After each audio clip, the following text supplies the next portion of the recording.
रामायण में हनुमान न होते तो रामायण की कहानी कुछ और ही होती।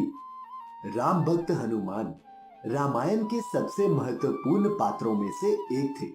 हनुमान की कई गाथाएं हमारे पुराणों में मिल जाती हैं, किंतु इसका विवरण कहीं भी नहीं मिलता कि प्रभु श्री राम के बैकुंठ धाम वापिस जाने के बाद पवन पुत्र हनुमान कहां गए।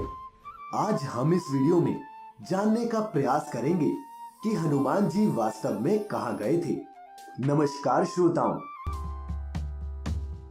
द डिवाइन टेल्स पर आप सभी का स्वागत है।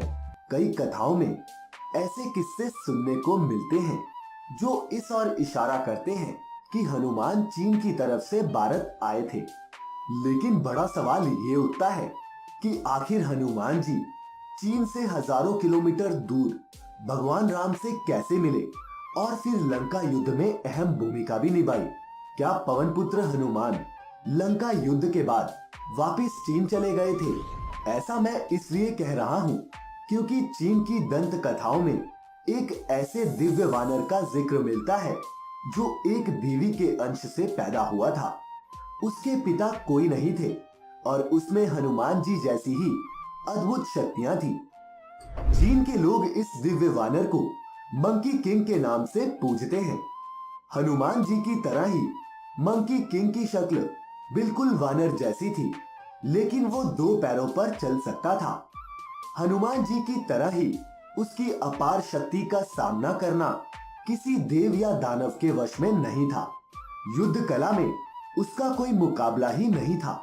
हनुमान जी की तरह ही मंकी किंग भी हवा में बिना किसी मदद के उड़ सकता था।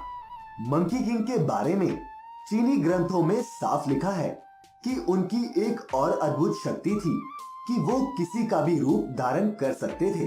हनुमान जी की रूप बदलने वाली शक्ति का जिक्र रामायण में तो बार बार आता है। हिंदू धर्म ग्रंथों में हनुमान जी के बचपन के बारे में जो किस्से दर्ज है वो बताते हैं कि हनुमान जी बचपन में बेहद शरारती थे। ऐसा ही चीन के धर्म ग्रंथों में मंकी किंग के बारे में लिखा गया है। बकायदा मंकी किंग की शरारतों का चीनी दंत कथाओं में विस्तार से वर्णन है। मंकी किंग और हनुमान जी के हथियारों में भी समानता देखने को मिलती है। चीनी धर्म ग्रंथों के मुताबिक मंकी किंग एक ही हथियार से लड़ते थे और वो धातु की बनी एक लाठी जैसा था। वो धारदार हथियार का इस्तेमाल नहीं करते थे। हनुमान जी के द्वारा भी कभी किसी धारदार हथियार के इस्तेमाल का जिक्र रामायण में नहीं है। वो सिर्फ गदा से ही युद्ध करते थे। एक कथा के अनुसार मंकी किंग ने बकायदा स्वर्ग पर आक्रमण कर दिया था।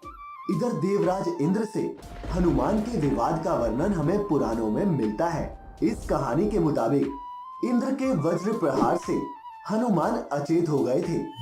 इसके बाद देवताओं ने हनुमान से माफी मांगते हुए उनको अलग अलग वरदान दिए थे। हिंदू संस्कृति और चीनी संस्कृति की इन कथाओं में बेहद समानता है। दोनों का अध्ययन करने से कम इतना तो साफ हो ही जाता है कि मंकी किंग और हनुमान दोनों का स्वर्ग से विवाद हुआ था। तो क्या ये मुमकिन नहीं कि ये दोनों असल में एक ही हो?